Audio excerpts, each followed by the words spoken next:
The Boston Seafood Expo. It's massive, with giants of the industry all under one roof, offering plenty of new business connections. Meetings are still ongoing, but what about Atlantic Canadians wanting to tap into other markets?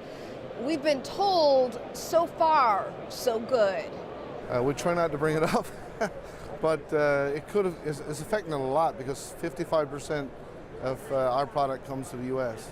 We're just finding other markets that, like, there's other places in the world that buy what we grow, so we'll get there eventually. It just might take a bit of time. Robert sells oysters out of Triton, and he says for his Newfoundland-based production, there are options outside of the U.S. And Newfoundland and Labrador's fishery minister says the expo has already been a success. Diversification for Newfoundland companies has been successful. I'll leave that to the companies to unfold as they sign those final contracts, but we have had success in developing new markets in different continents. And his Nova Scotia counterpart agrees. There's an appetite for what's coming out of the Northwest Atlantic. I don't want to steal anyone's thunder by sharing news that is proprietary to a company, but I can tell you that there are at least 2 or 3 companies as of yesterday that had made some pretty good deals outside of the US and outside of China. So really good optimism that the market diversification that we've been working on for a long time is starting to pay dividends. The reality is the US can't supply their own people with enough food to sustain what they need, and they need us to help in that regard.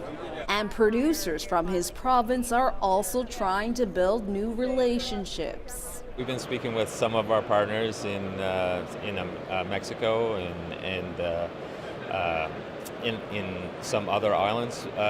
So yeah, it's going well. Our most important market is in the U.S. So of course our markets outside, say in some of the Caribbean islands like Dominican Republic or Barbados or Trinidad, they become more important, with the uncertainty here in the U.S. We're in a lot of supermarket chains and Costco and restaurants and everything. So this is the value-added division of our company. We produce a lot of codfish. It's our #1 species. So just how close is that American-Canadian relationship? Well, this Alaskan business owner says, like anything in the fishery, it runs deep. We have a great allegiance with our Canadian friends, our Canadian fishermen. We have a very strong bond with them. From the fishing side, we really are trying to do our best to manage through this.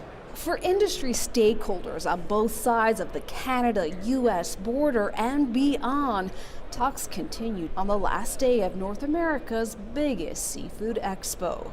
Leila, Beaudoin, CBC News, Boston.